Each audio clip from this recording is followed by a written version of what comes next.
Okay, so good afternoon. Let's make a start to the third session of the Life Sciences third session of Basic and Applied Sciences technical session. Let me now introduce our chairperson for this session, Senior Professor Preethi Udagama. Professor Udagama currently holds the Carter Chair and is the head of the Department of Zoology and Environmental Sciences, Faculty of Science, University of Colombo.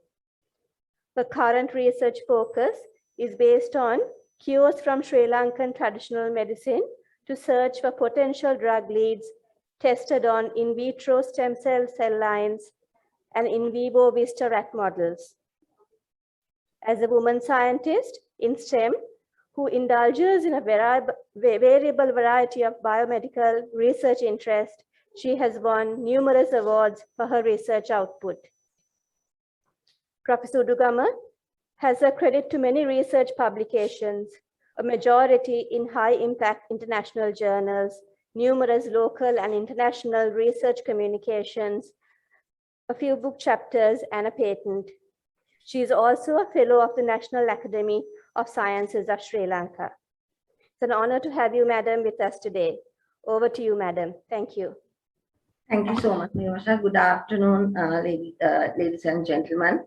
At the outset, let me thank the organizers for inviting me to chair this important session today, in the third session under Life Sciences.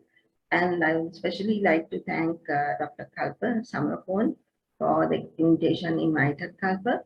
And so today we have 5 presentations that range from cancer to birds to freshness of fish to lighting up and so on and so forth.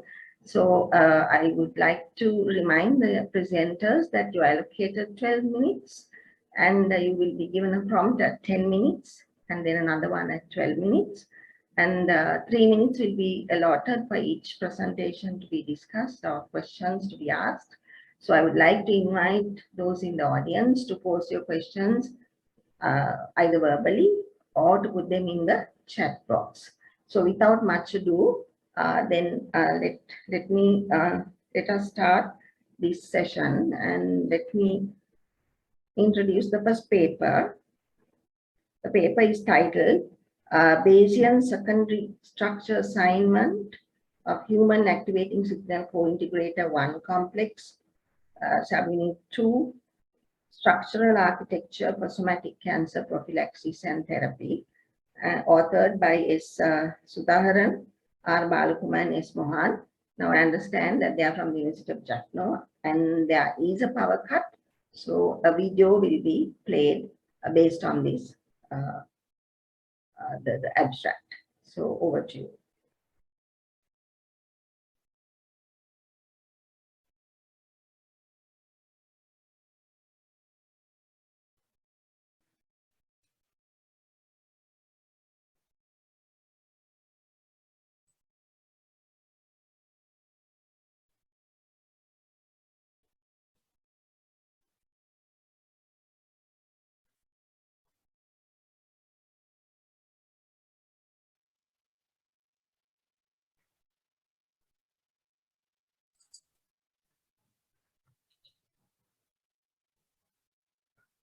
Welcome everyone, and thank you, Session Chair, for this wonderful opportunity.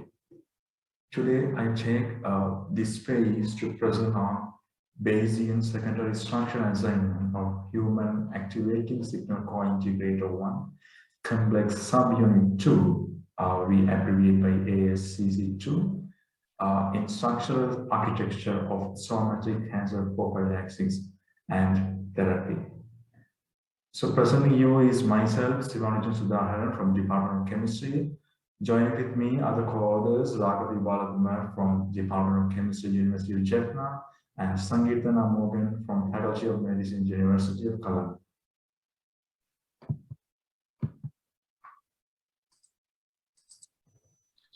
This is how the outline of the presentation will be.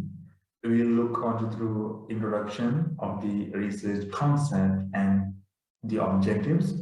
Then I'll elaborate on methodology, key results and discussion, And also I will present some key findings in conclusion sections. Consider human somatic cancer.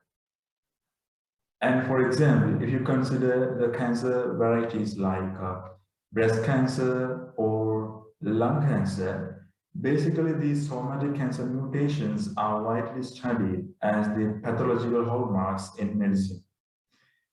If you consider human genome, it experiences a threat due to DNA damaging agents. Okay, the agents can be exogenous or endogenous. And cell-level evolutions have developed functional units to recognize DNA damages and to devise mechanisms for DNA repairs. This is highly advantageous in preventing risks leading to somatic level mutations and cancer. If you consider DNA repair mechanisms that involve activating signal co-integrator complex, it is very highlighted, or it is often highlighted in all the enzyme-mediated repairs. Once the DNA is damaged, or for example, it is damaged in case of methylation, or it is damaged in case of removal of certain atomic units, or removal of certain atomic units due to UV rays, then what happens is there are some biologically mediated processes that act as enzyme-mediated repair mechanisms. So shown in the figure is a compartmentalization of these activating complex integrator compartments within the cell, and you can see how it is compartmentalized in case of within the nucleus and in cytoplasm in a cellular level environment. Concerning the research objectives, okay, there are three primary objectives that we came across in study. Number one thing, we will be using the structural protein coordinate data in a three-dimensional view to infer the secondary structure of the activating co-integrator protein. And second one, we will be profiling the secondary structure segmentation and assignment. So we generally call it as structural assignment using secondary structure segmentation concept. And finally, we will be identifying key secondary structural elements that are present in this complex protein. Referring to the methodology, so the slide shows the brief reporting of the methodology that we have handled, and this is a computationally handled methodology as well. In step number one, the protein data bank file of the solution structure of coupling ubiquitin conjugation to endoplasmic reticulum. Okay, in a particular domain called CUE, it is a particular domain in which the human ASC2 complex is obtained. And we especially use RCSP data bank, and the PDB ID corresponding is 2D10, and even this is easily downloadable. But meanwhile, we have to give a focus that we are dealing with the solution structure. That means this coordinate structure has been characterized using NMR techniques. So it's one of the efficient structural integration that can be used for modeling.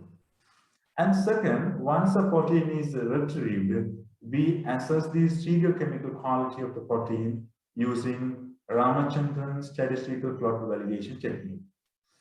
Third one, the coordinate data was fed to the secondary structure server for assignment using Bayesian method of minimum message length inference, and where we use the Bayesian MML technique to understand the secondary structure in detail. And here, all the molecular graphics or the visualization were compatible with the RASMOL. Referring to the results and discussion, the first thing is we will be discussing on the stereochemical quality of the protein. And in image 2, you are seeing the protein structure that has been retrieved and that has been cleaned from previous existing ligands and water molecules. In image 3, it is shown the quality of the protein that we are using. For example, we consider there are protein residues that occurs in a particular protein molecule, and sometimes they may be residues, and we can also refer to them as amino acids. And here, the most favored region is occupied by nearly 77% of the amino acids. Meanwhile, additionally allowed regions are occupied by 19.7% of amino acids, and generously allowed regions are occupied by nearly 1.6% of amino acids. So in together, I mean in total, nearly 98.3% of the amino acid residues of the particular protein are occurring in an allowed region. So this shows the analysis indicates the protein is of good stereochemical quality to be used in modeling experiments.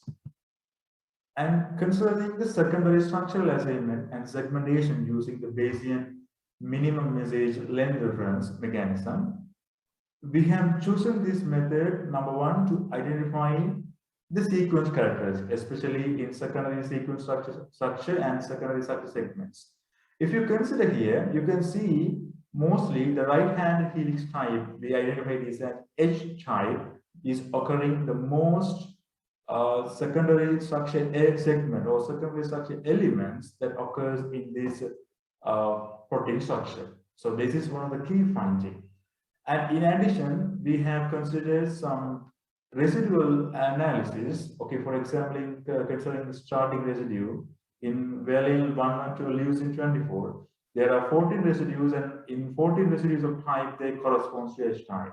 Meanwhile, in second residual analysis, there are 12 residues, they correspond to SSC type of H, and in third one, they correspond to nearly 12 residues corresponding for this right-handed pattern. And this, meanwhile, the last one from alanine 56 to leucine 62, 7 residues, they correspond to SSC type of H. Here H indicates they are right-handed alpha helix pattern. So the most common occurring pattern of this residual is identified to be H type, or we can say more specifically or more structurally more case, we can say it is right-handed alpha helix patterns.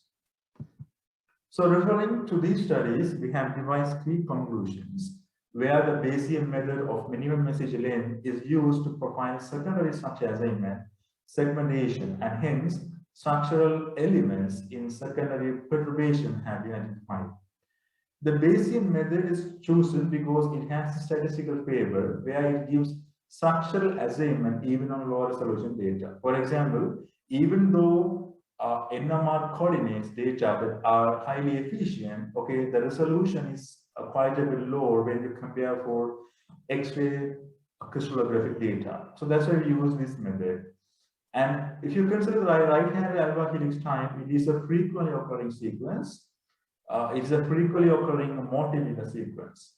And there are 9 distinguished segment indices are identified upon computing. And for example, if you consider in chain A and the segment index 3 is found to be right or left-handed alpha helix, like I means it looks like right-handed or sometimes it may be left-handed. So it has 2 character helical patterns. And all the 4 different secondary structure elements of the human ASCC2 identified in this network correspond to a common H type with variation in number of residues. The only thing is, though the H type occurrence is common, they vary in number of residues when we differentiate them by secondary structural elements. And overall, the present investigation aims to simulate further experimental work if ASCC2 complex that is being analyzed in study become a complexing protein with ASCC3 protein complex, which is an essential complex in DNA repair mechanism. And these are the key references that we came across during this study, and we are really happy to share them with you. And meanwhile, we'll take this opportunity to acknowledge the co-authors who contribute to the present study, and also the review committee and organizing committee of the IRC.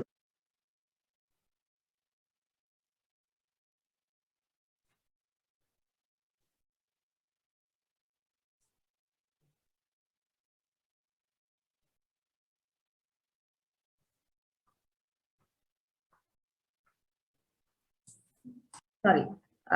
Thank you for that interesting presentation. Now The presentation is open for discussion. Any questions?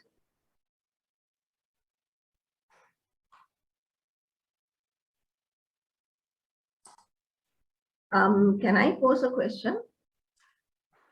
So what is the applicability of this finding? Applications, you said therapeutics, right?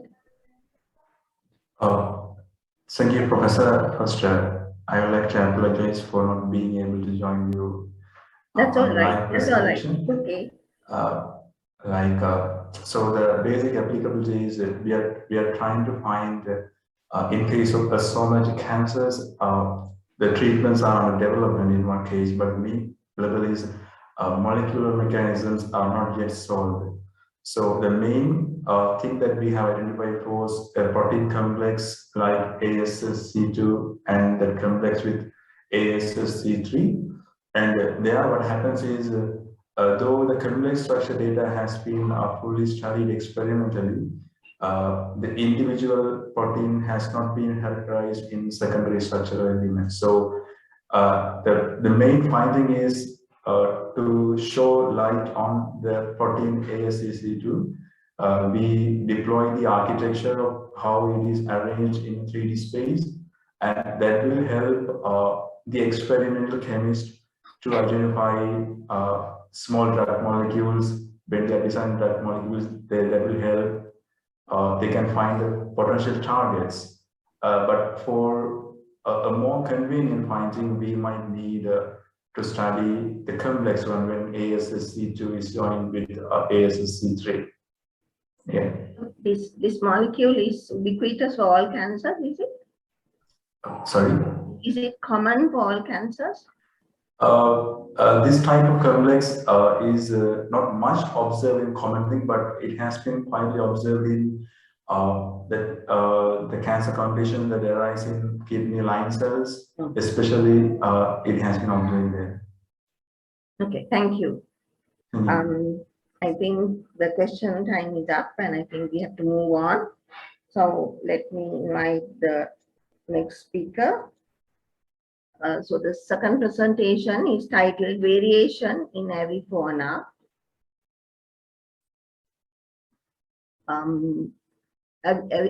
Variation in avifaunal diversity and composition along a land use gradient in Kandy, Sri Lanka, authored by Haseena, Fernando and Wickramasinghe, and I guess MHA Haseena will be presenting the work. Over to you, Haseena.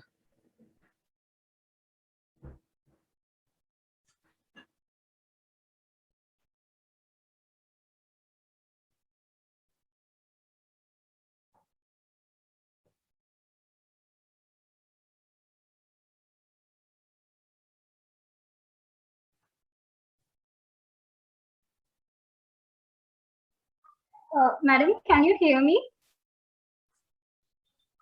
Yes, we can hear you. Yes. Madam, there is a problem in starting the video. Can I go only for audio without the video? Is it possible? Can you ask the organizers to help, please? Is your presentation with them, Haseena? Sorry, madam. Have you sent a video? Yes, madam. Do you want us to play the video or would you? Madam, my video cannot be explained, but I can share the screen and present. Right, yeah, so that's what you can do. Or you can play the recording, so you can decide what you want to do. Go ahead and share your screen, that's fine. Right, we can see you. Yes, can you go to the slideshow mode, please? Right, you are ready to go. You can start now, Haseena. Okay, ma'am. Good afternoon, everyone. My research project is on how avifaunal diversity and composition vary along different land use gradients in Kandy, Sri Lanka. In the current world, lands are modified in challenge to the human population, and land use change is one of the driving forces that lead to biodiversity loss. There are compelling evidences in Sri Lanka and also in international that avifaunal variation and composition have been affected by land use. Our project's specific objective is to study the changes in bird assemblage attributes and in different land use systems in Kandy. And also we focused on to determine the species richness, diversity, dominance, and evenness of birds in different land use systems, and investigate the bird community similarity between different land use systems, to study the significant difference in the attributes of bird assemblages between different land use systems, and also to identify the correlation between the attributes of bird assemblages and vegetation characteristics. For this project, we have selected 5 different land use systems as study area. One is residential area, the other is riparian zone, coconut plantation, paddy field, and forest area. Field studies were conducted from November 2020 to March 2021 by visiting the site weekly at 6 a.m. to 8 a.m. and 4 to 6 p.m. And also the field surveys were done at the stations, where the stations were established in between at the middle of the 20-20 meter quadrant. Circular plot method and visual counting method were used in bird survey and vegetation survey as a technique. Considering about the data, the data from the data gathered, the analysis were done. For the analysis of species richness, that was done by counting from the observed records. Diversity by Shannon-Wiener index, evenness using evenness index, dominance index, community similarity based on the species richness was done by Sorensen's coefficient, and habitat characterization using habitat characteristics and bird assemblage attributes done by principal component analysis. Significant differences in the above attributes of bird assemblage just between the different land use system done by ANOVA.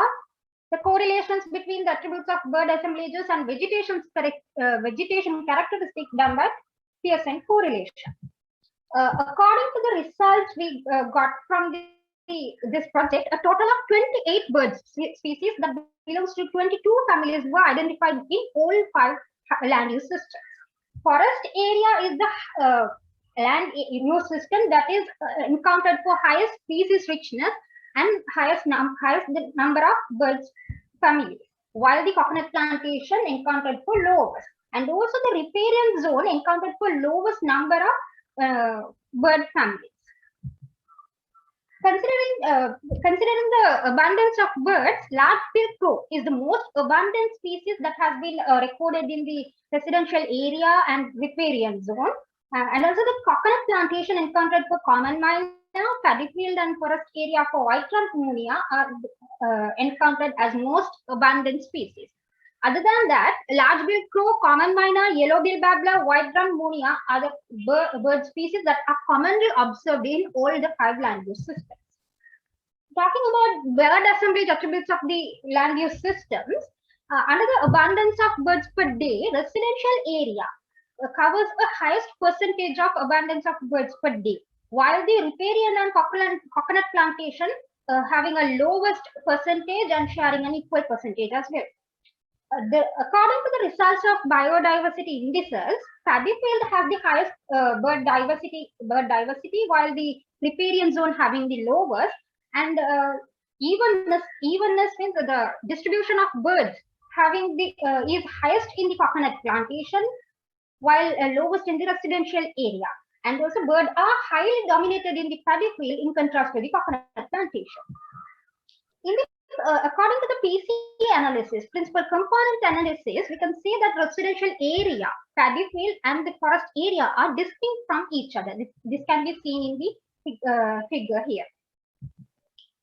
According to the results of Sorensen's coefficient, coconut plantation and forest area shares the highest percentage of bird community similarity, while the residential area and paddy field having the lowest similarity in Avifaunal community. Talking about the correlation of bird assemblage attributes with the vegetation of different land use systems, positive correlation has been resulted between abundance of birds and number of shrubs per square meter, and between bird diversity and number of herbs per square meter, while the negative correlation resulted between distribution of birds, that means evenness index, and the number of shrubs per square meter. As the main finding of this research, we can say according to the PCA analysis we can see that the residential area, paddy field, and the forest area are different from each other, and the bird diversity and composition are varied between all the 5 different land use systems. Under the species richness, high species richness encountered in the forest area because the forest area provides several resources such as places for nesting, perching, and etc. And while the lowest species richness encountered in the coconut plantation, that is mainly because of the lack of understory vegetation, due to the lack of understory birds such as Asia-headed laughing thrush, great-billed porker, dull-blue flycatcher, and Sri Lankan bush barbler. Under bird diversity distribution and dominance, highest bird diversity is recorded in the paddy field. This can be explained using the intermediate disturbance hypothesis, which says that the land which has not too frequent, not too less disturbance will have a highest biodiversity. Lowest biodiversity encountered in the riparian zone, according to the results of this project, there is the relationship between shrub and bird abundance. There is a positive relationship in shrub and bird abundance. Because of that, less shrub abundance in the riparian zone may lead to less abundance of birds, less diversity of birds. And highest even distribution in the coconut plantation, mainly because the coconut plantation is a monoculture land and a man-made habitat protected from human disturbance for some extent. But the main thing is habitat structure is similar throughout the plantation, which may lead to highest evenness in the coconut plantation. And lowest bird distribution in the residential area, because according to the results of this project, shrub abundance and the evenness are negatively correlated. So high shrub abundance recorded in the residential area may led to the lowest evenness in the bird community, lowest bird evenness in the residential area. And also discontinuous vegetation in the residential area also may be a reason to have a lowest evenness in the residential area. Highest bird dominance in the paddy field, that is because of the paddy field has a different planting season which provides different food types. So that may be a reason for highest dominance in the paddy field. And also according to the Martin 1981 as a reference, they say like seeding stage even attract threatened bird species. That also can be a reason to have a highest dominance in the paddy field. Lowest coconut plantation is mainly because of lack of understory vegetation while lacking understory birds. Correlation of bird assemblages with the vegetation characteristic of different land use systems. Positive relationship has been observed between shrub and abundance of birds. That is mainly the shrub provides microhabitats with several resources, such as providing food, providing homes, providing shelter, protection from predators, and etc. Positive relationship also has been observed between herbs and diversity of birds. Herbs shows a heterogeneity. This heterogeneity of the herbs which attracts different species of birds. And also a negative relationship between shrubs and distribution of birds were also observed.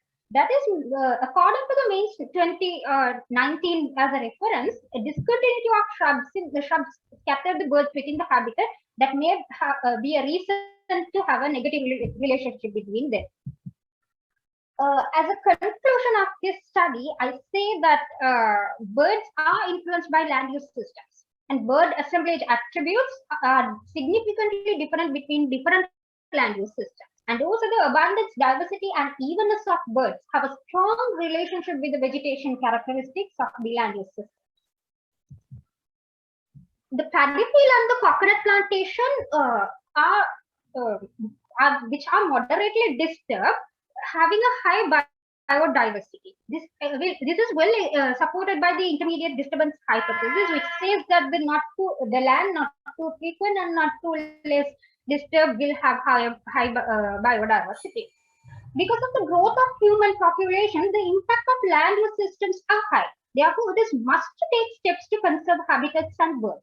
Therefore, to conserve habitats and birds in an area, it is necessary to understand the variation in avifaunal diversity and composition in different land use systems. These are my key references. And thank you for providing me such an opportunity for presenting my paper at this time.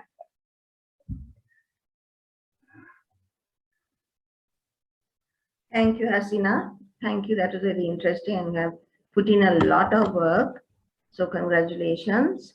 Now the presentation is open for discussion. Questions, please. Have you considered any factors when you are choosing this coconut and the paddy fields? I mean, whether they are rural or paddy fields and coconut fields are situated in rural area or urban area like that. Have you considered? Yes, madam. We considered so to avoid those differences in those factors. We have chosen the coconut plantation, all the 5 land use in a particular area within a particular small boundary.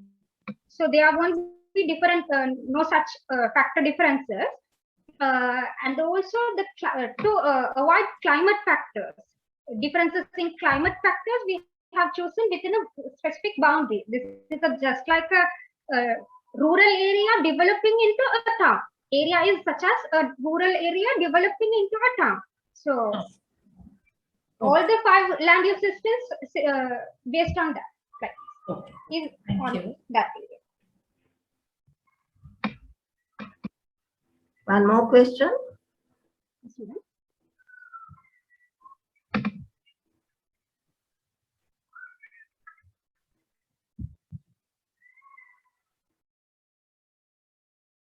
So has this type of study been done in Sri Lanka before, Haseena?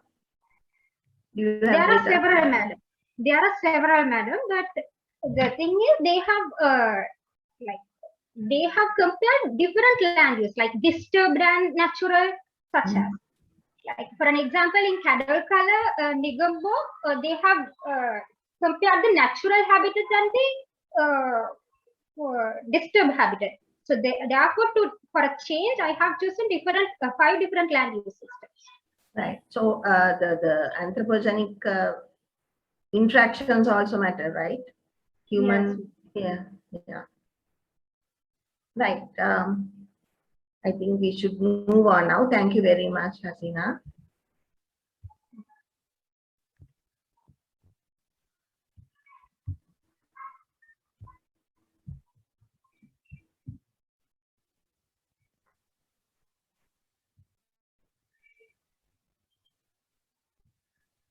Now, the next presentation is titled Satellite Remote Sensing Observations of the Changes of Night Lighting in the Hambantota area, authored by Perera, Wickramasinghe, and Dahanayaka, presented by WPTA Perera. Over to you. So, thank you, madam. Shall I start sharing the screen? Yes, yes, please do.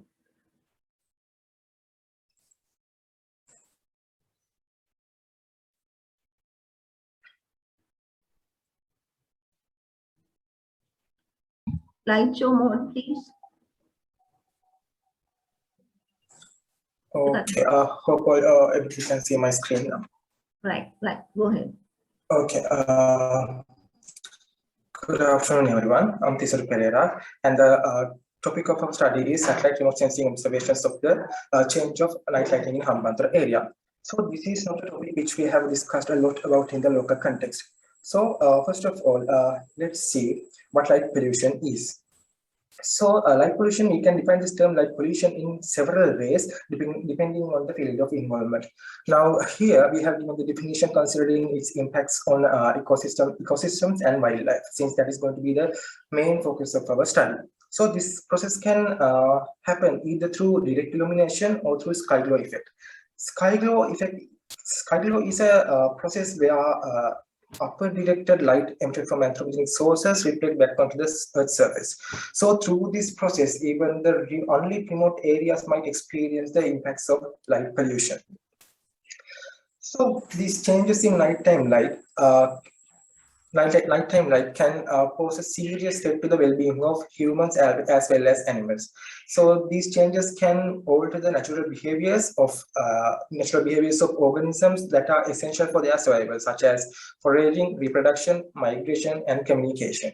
And ultimately, all these behavioral impacts are going to affect community level interactions such as competition and predation, which has the capacity to damage or destroy key ecosystem functions. And also, since we are a country located so close to the equator, this makes us more vulnerable to these impacts of light pollution. Then, urbanization, population expansion, and economic activities are identified as key factors influencing the distribution and the intensity of nighttime light. And so in general, areas that have intensified levels of anthropogenic activities have a tendency to experience more of these impacts from light pollution. So the Hambantota Municipal Council area and the surrounding area, which we selected for our study, is one of the areas in our country that experiences higher levels of development and urbanization. And of course, this is due to number of development projects that took place in this area, including the Southern Expressway project and Hambantota Harbour Development Project, and there are several other projects too. So apart from this area also has a significant ecological importance due to the presence of Bundra National Park, which is also the first Ramsar wetland in Sri Lanka, and which is located within its closer vicinity. So this Ramsar wetland this national park is stated as a Ramsar wetland, especially due to the bird life it harbors. So according to our knowledge, this is the first nighttime light analysis carried out in Sri Lanka using remotely sensed data. So this study addresses a huge knowledge gap exists locally. So through our specific objectives, we try to analyze the spatial and temporal variation of nighttime light in the study area, along with the driving forces, along with the factors driving these changes. So for this analysis, we used a recently released satellite image product from NASA. When selecting this product, our main focus was on the availability and also the user friendliness of the product. So once we obtain these satellite image products, we process those using the ArcGIS software. So using the software, we produced composite images using daily images for 4 months. And there in total, we produced 3 composite images for the years 2012, 2014, and 2018. And then from these composite images, we extracted our study area belonging to our study area, and we analyzed it further to get our desired outcomes. So when preparing these satellite images, all these maps are produced based on digital number value, which is also called as the pixel value. There, each pixel is represented by a digital number, which moves parallel with the light intensity. So these are the composite images we prepared. So according to our maps, land areas belonging to the digital number value greater than 25 range were observed mainly in densely packed built-up areas and their surrounding areas. So if we take a closer look at these images, the areas denoted in dark orange color are the areas over where most of those development activities were concentrated. And then areas belonging to the digital number range 5 to 10 and greater than 25 had come to a peak during 2014, gaining 5.73 square kilometers and 22.3 square kilometers respectively, following the drastic loss of the extent of digital number range 0 to 5. So what does this mean? So if we explain this in simple terms, that means that areas with lowest levels of light impacts have turned into areas with higher levels of light impacts with the time. So these are the change detection maps we have prepared using our composite images. So when we take a closer look at our change detection maps, it is clear that most prominent changes in nighttime light intensity were observed in areas which also were exposed to high light intensity levels. So moving from 2012 to 2014, most of such high lit areas had experienced a remarkable increment in nighttime light intensity. According to the change detection maps we have prepared, according to the change detection map we prepared for the years 2012 and 2014, almost 123 square kilometers of land representing 83% of the total land had experienced an increment in the intensity of nighttime light. From 2014 to 2018, the intensity of nighttime light in the region had dropped significantly, where almost 69% of the total land was observed to experience a negative change. However, when we compare the year 2018 with the year 2012, still there is a significant increment in light intensity levels, despite to that decrement which occurred from 2014 to 2018. So,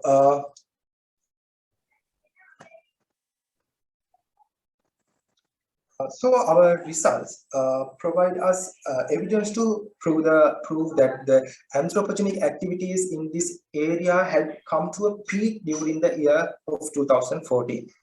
This can be attributed to the intensification of construction and other population activities in the area which are related to those massive scale development projects.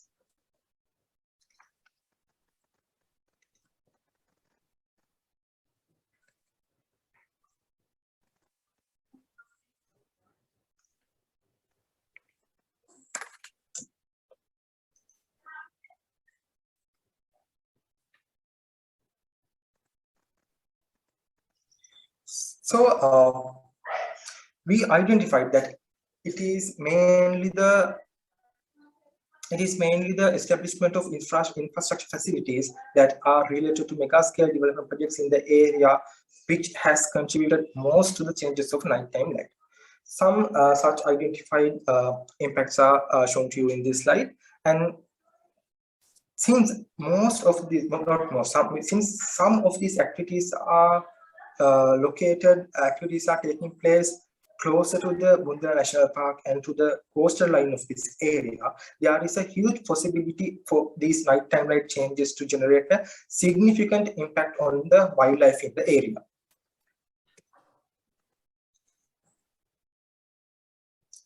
The area around which these development activities have taken place, including the national park and the coastal line, harbors a very rich biodiversity. When considering all the animal populations these areas harbor, two key populations stood out for us were the turtle population and the bird population. Especially this Bundala wetland and the surrounding area sustains a very unique bird population. And of course, it was declared as a Ramsar wetland, especially due to its capacity to harbor rich bird life, including migratory species. So when it comes to turtles, coastal line of this area is among one of the favorite nesting sites of several turtle species. And also these two populations are the most widely studied populations for the impacts of light pollution, where they are proved to have a number of significant negative impacts. So some of such key impacts are also mentioned in this slide. And apart from these populations, there are so many animals who could get affected from these negative impacts of nighttime light change. And apart from these two species, especially the nocturnal ones, they tend to have a greater impact on them due to these changes in night environment. So these impacts on individual species may lead into cause severe impacts on the entire ecosystem.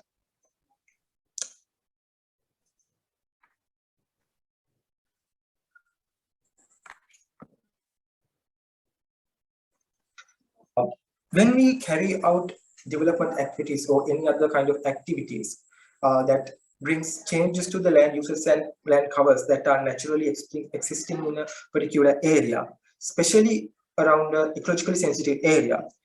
Its potential to cause changes to the natural night environment should be considered in a serious manner. So, because this is, even though we do not consider it as a serious pollutant, it has the potential to damage key functions of our ecosystems. So finally, we would like to conclude our presentation saying that since these changes in nighttime light can bring out serious consequences to both humans and wildlife, now it is high time for us to consider it as a serious pollutant. These are the references we have used. Thank you all for paying attention.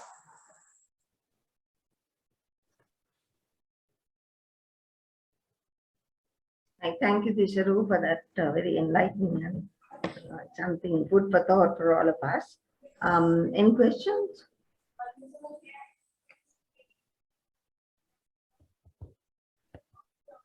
Fishery, would you know whether when an EIA is done, I'm not familiar with that area at all, are these things taken into consideration? Light pollution is like not something we consider in carrying out those activities in Sri Lanka. In foreign countries, of course, they do care about light pollution and their impacts. But in Sri Lanka, we have we can say that we have never considered it as a pollutant. Right. So, is the wildlife department aware of this? No, madam, I don't think so, because this is the one of the first studies carried out in Sri Lanka regarding this light pollution thing. Right. So I would like to congratulate you on this pioneering work. And so what is the solution for this? Solution would be either to limit their activities during night time or to locate them in a safer distance, from a reasonable distance away from these ecological sensitive areas. So then we have when we are establishing a so you are talking something like policy decisions here? Yes, probably. Not it should come from, but eventually. Yes, so it should come from as a policy decision to take this as a serious pollutant and to take necessary actions to prevent wildlife and also another ecosystem from this from this pollutant. I think there is a question coming from Dr. Senviratna. Yes, madam, it's more of a comment, if you may. It's a very interesting presentation. Regarding that, the mitigation, there are ways other than, the ones that mentioned, like, for example, there are specific lights types that doesn't diffuse that much. And also the direction of light. For example, if for the migratory birds, if you have lights facing towards the sky, that is the most damaging for them. If the lights are facing down like street lights, the effects would be much more reduced. And then the timing of the use of lights. For example, certain times of the year, certain times of the day, the lights can be switched off, or you can program those lights to be reduced, the intensity. There are ways, madam. That is more applicable, I think. I mean, this is a very relevant study. Places like Colombo, Bundala, Hambantota, if there's large scale development, like places like Mana, Jaffna. So these has to be, I think, in the future should be considered. Even Colombo, because there's lots of unused lights, unwanted lights, lights facing to the sky, and that sort of issues. Yes, madam. So do you think that because of this COVID situation, there are the good and the bad, obviously. So is this pollution lesser now because of COVID? Or are these lights always on, irrespective of whether people are there or not? Or... Actually, madam, Yeah, they haven't released the most recent satellite images for covering the years 2000 and 2001. Yes. So still we can't we couldn't carry out the study to cover the most recent years. So yeah, probably if once they release it from the NASA releases it, so we can analyze those as well. It will be interesting to look at it. Yes, ma'am. Right. Thank you, Tisara. Thank you very much. Okay, thank you, madam, and thank you. So let's move on. I have another question, if you permit me, please. Okay, quick one. Tisara. Yes, madam. Here. Yeah, it's a comment rather than a question. And the authors comment about the impacts on wildlife, and they make inferences to developmental activities that has been going on in and around in relation to light intensity changes in the night time in the particular area. But they do have data on light intensity changes, but they have raised absolutely no data on wildlife and construction activities and the development that has been going on in the area in this study. So I believe the authors cannot conclude anything on anything other than the light intensity changes in this particular study. So please think about this. Yes, we are just suggesting the possible impacts on wildlife, just possible impacts. You can't be hypothetical in science. You cannot talk your fantasies in science. Please do science. Sure, we will. Thank you, sir. Thank you. So let's move on.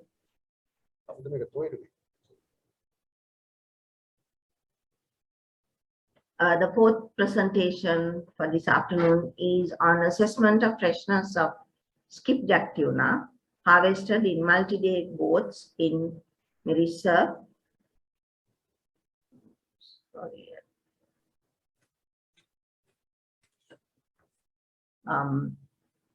In Mirissa Fishery Harbour in Sri Lanka, authored by Perera, Vijayasinghe, Nirbada, Ginigaddarage, Kumari and Aryavansa.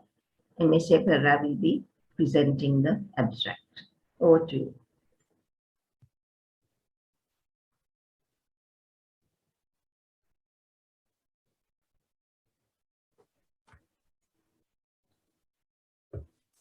Hope you can hear me. Yes, we can. Go ahead. Good afternoon all. I'm MSA Perera from Faculty of Agriculture of Rajadata University of Sri Lanka. I'm here to present the research findings on the topic of assessment of the freshness of skipjack tuna, Katsuwonus pelamis, harvested in a multi-day boats in a Mirissa Fishery Harbour in Sri Lanka. These are the key areas I'm going to focus throughout my presentation. So first, let's begin with the introduction. We all know fish is the main source of protein, which supply essential protein for the humans as well as for the animals. These proteins are in a readily absorbable form and higher quality. If it is so, fish are highly perishable than the other animal protein sources. Therefore, it has a short shelf life even under refrigerator conditions. The freshness of the fish is the most important criteria for the maintaining fish quality. It's directly affected for the consumer demand. And soon after capture, the spoilage process begins. Therefore, proper post-house handling practices, proper storage and icing is essential for the maintenance of the fish quality. Deep sea fisheries sector is a subsector of the marine fisheries. This study is mainly focusing on the deep sea fisheries sector and the multi-day boats operating at there. Let's move into the problem identification and the justification. The most of the pelagic fish production coming from the multi-day boats. These boats are staying out at the sea for more than 10 days, and most of them are looking for higher fish quantity rather than fish quality. So they pack the fish in a very dense manner with the limited species, and the fishes at the bottom, they are crushed and deformed. These improper handling practices and the inadequate infrastructure facilities lead to significant post-house losses within multi-day boats. And the next point is, with the increasing population demand, the demand for the fish and fishery product is increasing day by day, and the fish production is low, so cannot fulfill the consumer demand. By minimizing these post-harvest losses, we can achieve this problem. Also, harvest from the multi-day boat should comply with the fish product export regulation to ensure fish product safety and the quality. Because of these facts, it is important to evaluate the freshness of the fresh fish harvested by the multi-day boats. Moving to objectives, a broad objective was to evaluate the freshness of skipjack tuna, Katsuwonus pelamis, harvested by the multi-day boats in Mirissa Fishery Harbour. Specific objective was to evaluate the freshness of skipjack tuna by sensory evaluation, by microbiological evaluation, and by biochemical evaluation. Moving to the methodology part, the studied location was the Institute of Post-House Technology, National Aquatic Resources Research and Development Agency in Colombo. The experiment was arranged according to the completed randomized design. There were 4 treatments as T1, T2, T3, and the C. C category or C treatment were considered as a control treatment, and all of these treatments were arranged based on the storage period of skipjack tuna. 10 fishes were allocated for each treatment. T1, T2, and the T3 category fishes were collected from multi-day boats, which were having 16 days fishing duration and 14 cubic meter fish hold capacity. C category fishes were collected from a single day boat. This table shows how the samples were collected. Altogether, 14 fish samples, 5 water samples, and 8 ice samples were collected for the experiment. Sensory evaluation was done by using the quality index method, and this is the use score sheet. And this sheet gives the lowest score for the highest freshness and the highest score for the lowest freshness. Under microbiological analysis, total coliform count, fecal coliform count, the E. coli count, and the salmonella species were analyzed as the parameters. And these are the use methods for this microbiological parameters analysis. And this is the followed procedure for the analysis of the total coliform, fecal coliform, and the E. coli count in the fish samples. By positive BGBB tubes can obtain the total coliform count, and the fecal coliform count were obtained by positive EC blood, and the E. coli count were obtained by the indole test. This is the followed procedure for the analysis of a total coliform, fecal coliform, and the E. coli count in water and ice samples. And this chart shows how the each count were obtained. When considered about the salmonella analysis, the same procedure was followed for the analysis of fish samples, water samples, and the ice samples. Under biochemical analysis, total volatile-based nitrogen content, trimethylamine content, and the histamine content was analyzed as the parameters. Total volatile-based nitrogen content and the trimethylamine content were analyzed using the steam distillation method, while the histamine content were analyzed using the high-performance liquid chromatographic method. And this is the followed procedure for analysis of the total volatile-based nitrogen content. In here, Kedal distillation unit was used. And this is the followed procedure for analysis of trimethylamine. This is the follow step for the analysis of histamine, and in here HPLC system was used. Data analysis. Parametric data was analyzed using one-way ANOVA in RStudio by 95% confidential interval, and the statistical significance was less than 0.05. Mean separation was done by 2P test by RStudio, and the sensory data was analyzed using a non-parametric Pascal values test by RStudio. Let's move into the most important part of the study is the research and discussion part. And these are some pictures which were taken during the sensory evaluation. The C and T1 category fishes skin is bright and shine, but the T3 category fishes have the dull skin and they were touched. Eyes of the C and T1 category fishes were clear and bright, but the T3 category fishes' eyes are sunken and cloudy. C and T1 category fishes have the characteristic red color gills, while the T2 and T3 category fishes have the faded and discolored gills. You can see there is a huge difference in the external appearance of the fishes among the treatment, and the freshness is decreasing from C to T3, and the external quality parameters are good within C and T1 category fishes, but T3 category fishes have the worst external quality parameters. The sensory data was shows all of the quality parameters were significantly differ among the treatment. According to the microbiological analysis result, the results of total coliform count shows a significant difference among the treatment, and the highest mean value were recorded within T3. As same as previous result, the results of a fecal coliform count also significantly differ among the treatment, and the highest mean value recorded by T3. As shown in the table, the E. coli count was insignificantly differ among the treatment, but the highest mean E. coli count recorded by T3. Salmonella was not detected in all tested fish samples. The results of water and ice samples were shows. All the samples were contaminated with total coliform, fecal coliform, and E. coli, and all of these values are exceeding the maximum permissible limit for potable water. But these samples were not detected for salmonella.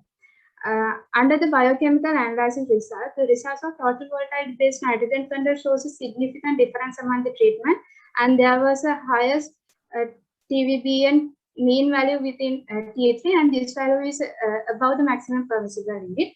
As same as previous result, the TMA content was significantly different among the treatment, and the highest mean value within T3, and this value also exceeding the maximum permissible limit.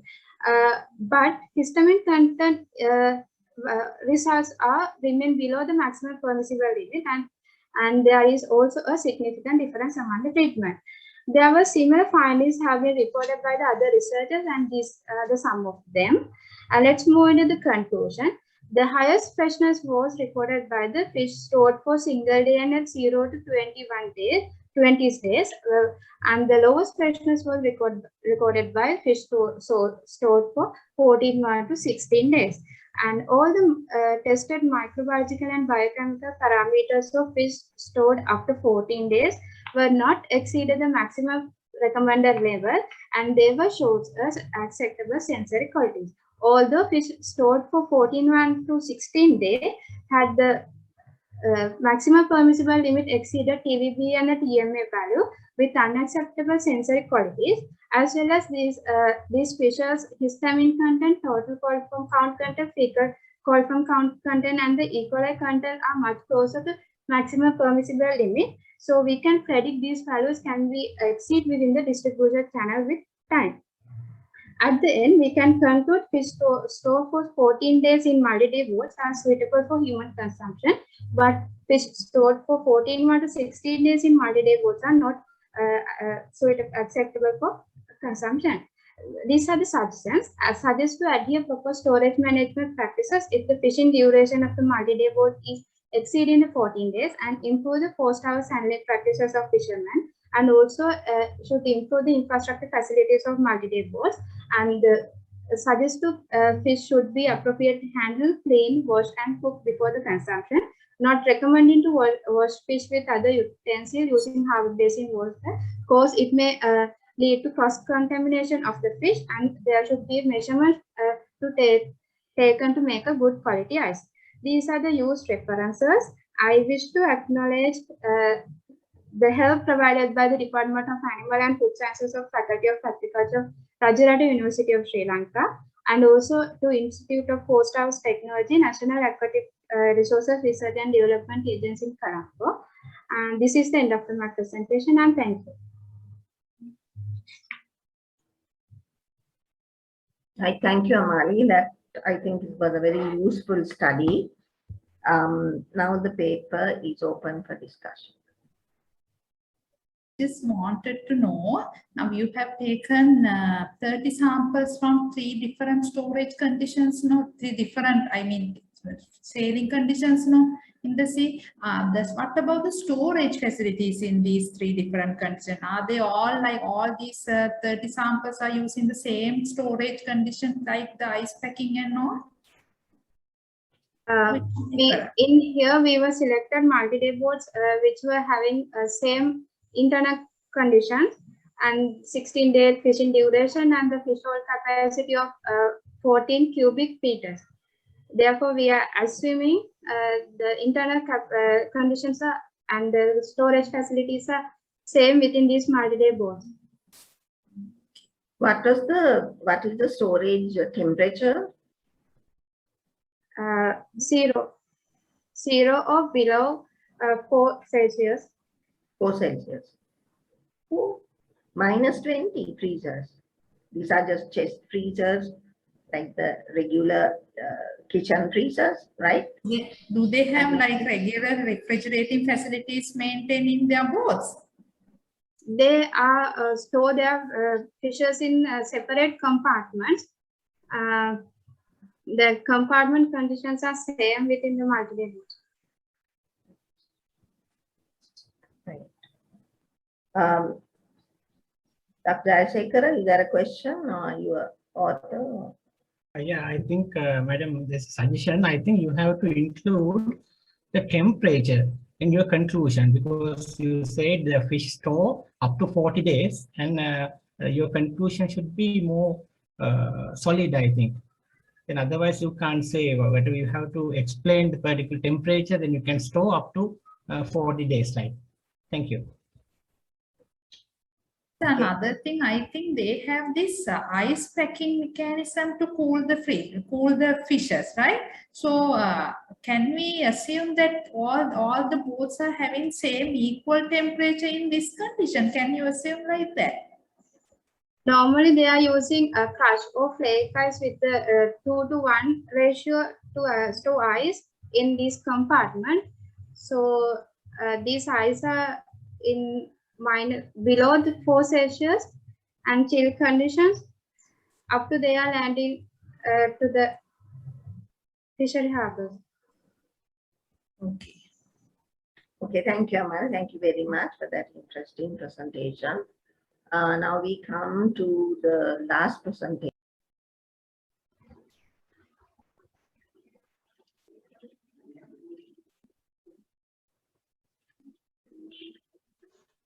Madam, you are muted, madam.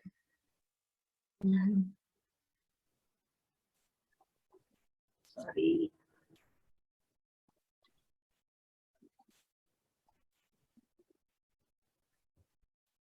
So let me start all over again. I'm sorry that I was muted to present the last abstract for the day for this session. It's a paper authored by Mirissa and Senviratna. The title being Vocal Divergence in a Group of Divergent Forest Babblers in Sri Lanka. Over to you. Madam, am I audible and is my screen visible? Yes, yes, you are. Thank you. Yes, right. Go ahead. You are ready to go. Good afternoon, everyone. My name is Mirissa Piris. I am here to present my abstract, which is the vocal divergence in a group of divergent forest babblers in Sri Lanka.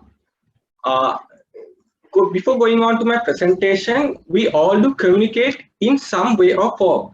For humans, it is language, but for songbirds, it is their song. So when it comes to songbirds belong to order Passeridae, which is consisting of almost half of the known species of birds.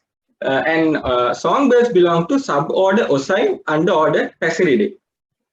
So in songbirds, these divergences in song play a major role in reproductive isolation. Reproductive isolation is when two populations fail to reproduce with each other due to an internal or external feature which might be pre-zygotic or post-zygotic. So due to vocal learning in these passerines or songbirds, the formation of dialects such as these had led to significant speciation in passerines or songbirds when compared to all other species of birds. So what are the factors which affect these song divergences? For a fact, we know that habitat and genetics play a major role in these characters. For example, the vocal properties might change with the habitat the bird occupies.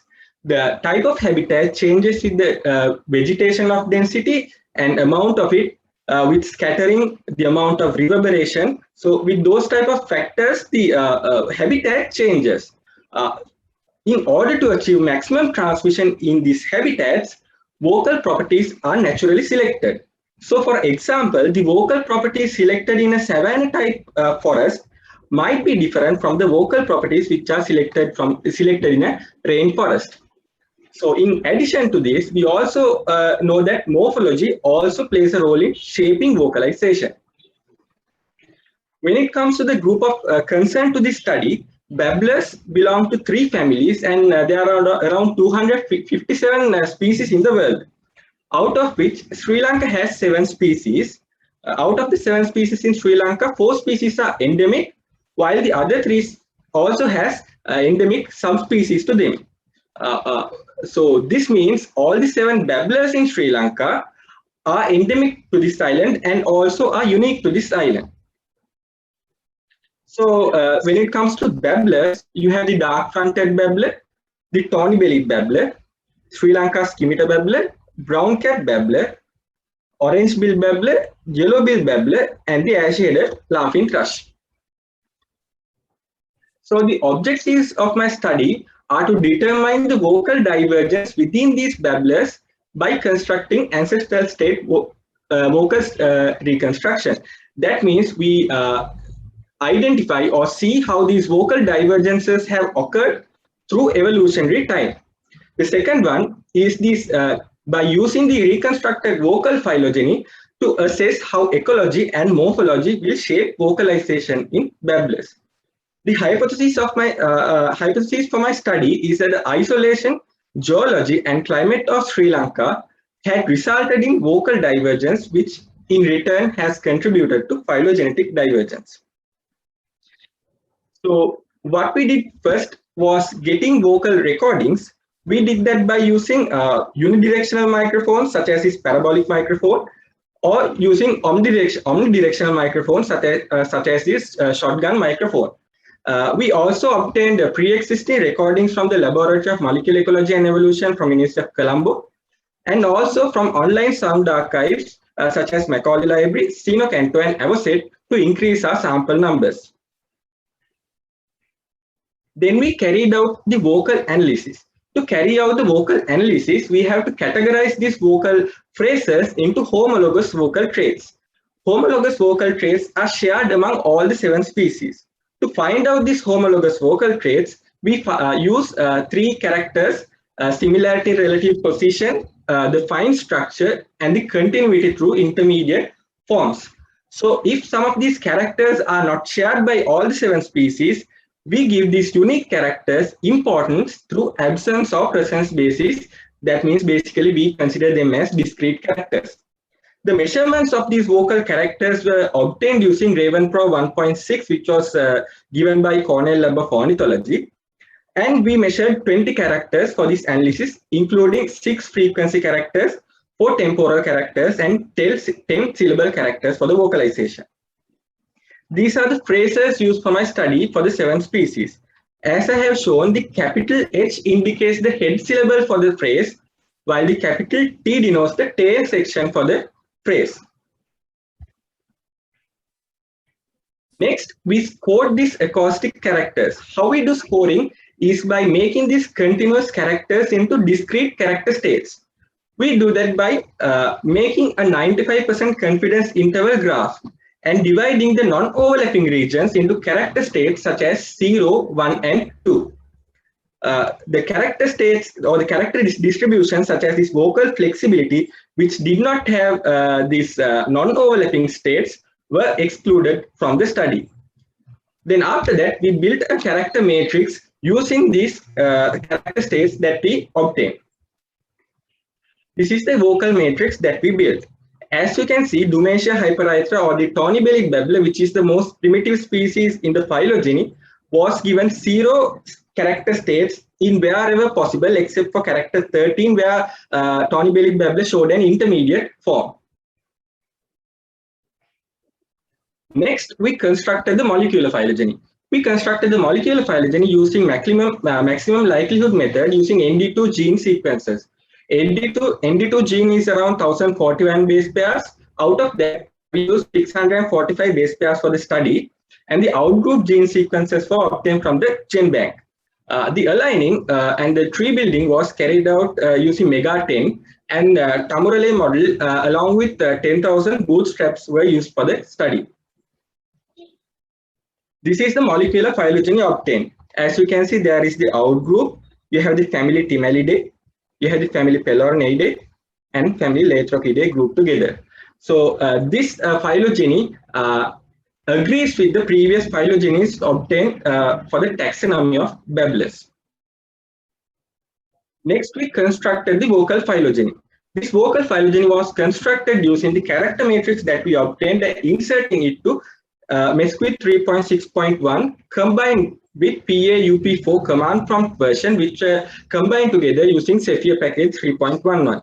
The maximum parsimony tree inference was used using PAUP4, and the obtained tree is considered the vocal tree, and the character changes are marked on the branches of the tree. These are the two vocal phylogenies that we obtained. One vocal phylogeny is made from all the 19 characters, while the second vocal phylogeny is constructed only using the phrase characters, the phrases of these. As you can see, non-sister species in molecular phylogeny are grouped together vocally. Even though they are not close together in the molecular phylogeny, in the vocal phylogeny, they are grouped together somehow. Next, what we did was, we reconstructed the character changes through evolutionary time using ancestral state reconstruction. We also did that by using Mesquite 3.6.1, and the reconstruction was done by using tracing characters using parsimony method. The character changes were in both ordered and as well as unordered state. We used two indices to find the congruency of the vocal phylogram to molecular phylogram by using two indices, the consistency index and the retention index. This is the ancestral state reconstruction that we obtained. The upward arrows indicate an increase in character state, while the downward arrows indicate a decrease in character state. So as I have shown by this table, the consistency indexes for the frequency characters are much lower when compared to temporal characters, which have 1, while the frequency characters usually have less than 1. So these are the, I have summarized the vocal divergences that we obtained. As you can see, the close related species of thorny-bellied babbler and the dark-fronted babbler diverge away from each other, while the dark-fronted babbler and the Sri Lanka scimitar babbler converge towards each other vocally. The close related species of orange-billed babbler and the yellow-billed babbler diverge from each other, while the ashy-eyed laughing thrush and the orange-billed babbler converge towards each other. We can see that these are more ecologically based. Next, we try to find how the morphology also affects this vocalization. For that, we did a variation between body weight and frequency. So we obtained the body weight and plotted a scatter plot for the frequency variation for samples that we obtained, and a general trend of with the increase of body weight, the frequency will reduce. In the scatter plot, you can see a huge deviation with this plot. That is for Sri Lanka scimitar babbler. In the next slide, I will explain why such a deviation is obtained. So in addition to body weight, we also know that the effective beak length or the length of the beak affects the vocal characters. So to measure that, what we did was, we obtained a measurement called the effective beak length, which is obtained by dividing the beak length by the tarsus length. Tarsus length here generally denotes the body size of the birds. So what we did was dividing beak length by the body size of the bird. So when we did that, we can see that Pomatahanus melanarus or the Sri Lanka scimitar babbler had the highest effective beak length and also the lowest phrase modulation among the babblers. So it is known that larger beaks tend to produce frequencies in a narrow frequency range, or we call it NFB, narrow frequency bandwidth, because they cannot control the gait of the beak easily in order to obtain these frequency changes. So as you can see, the size of the beak of Sri Lanka scimitar babbler had affected the phrase modulations within these vocalizations. So these are the conclusions for my study. Firstly, this vocalization of this cluster of endemic babblers are partly ecologically and partly phylogenetically selected. And we know that the as I showed with the consistency index values, the temporal characters are much more evolutionarily stable and congruent with the molecular phylogeny when compared to frequency attributes, which are much more susceptible to environmental changes.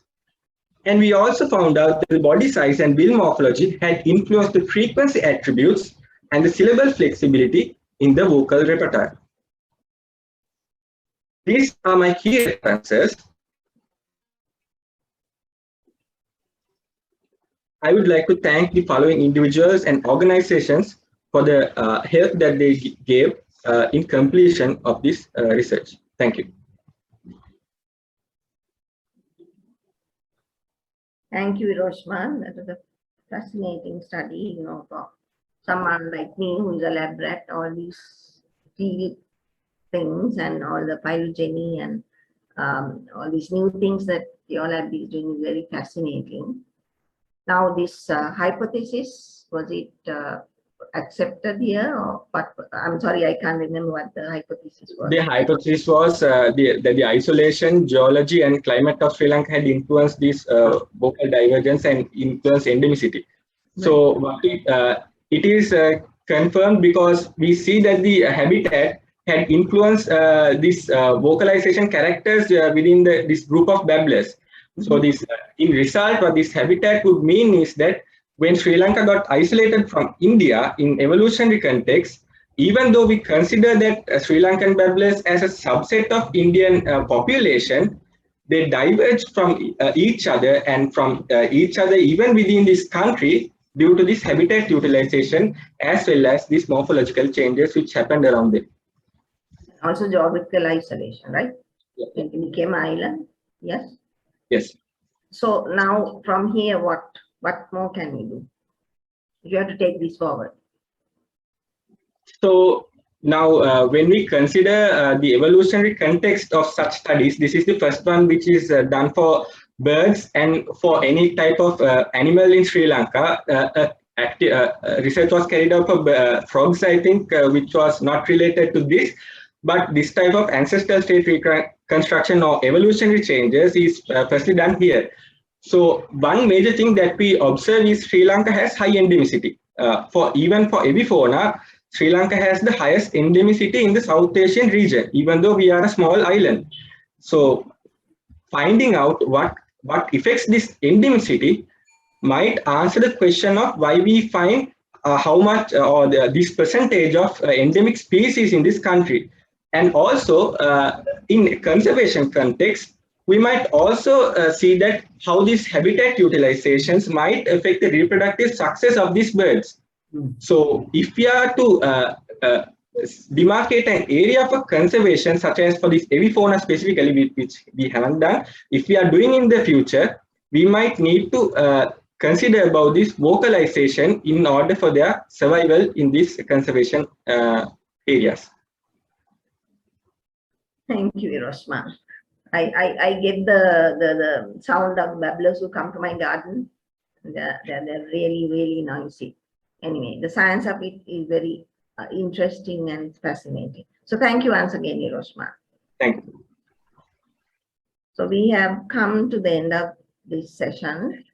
So I think I'm supposed to summarize. So as we all listen to these 5 different variable, I mean, it was a variable variety of abstracts that were presented in this session.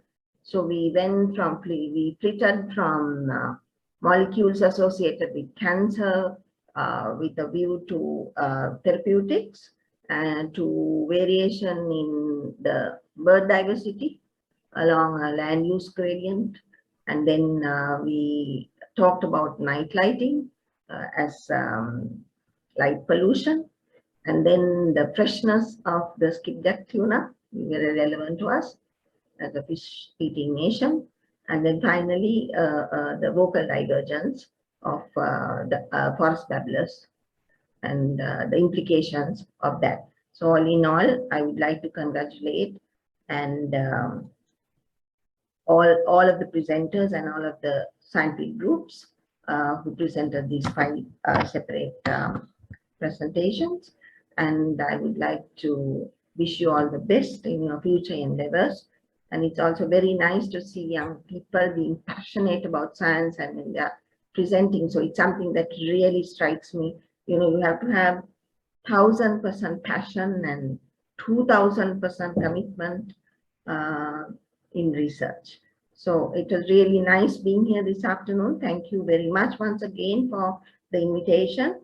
And while thanking and congratulating and wishing the presenters, I would like to wish all of you a very pleasant day, or what is left of it. So see you all. Thank you. Thank you very much, Madam, for your very valuable contribution towards the 3rd technical session as the chairperson. We will now have a small break. Please continue to stay with us.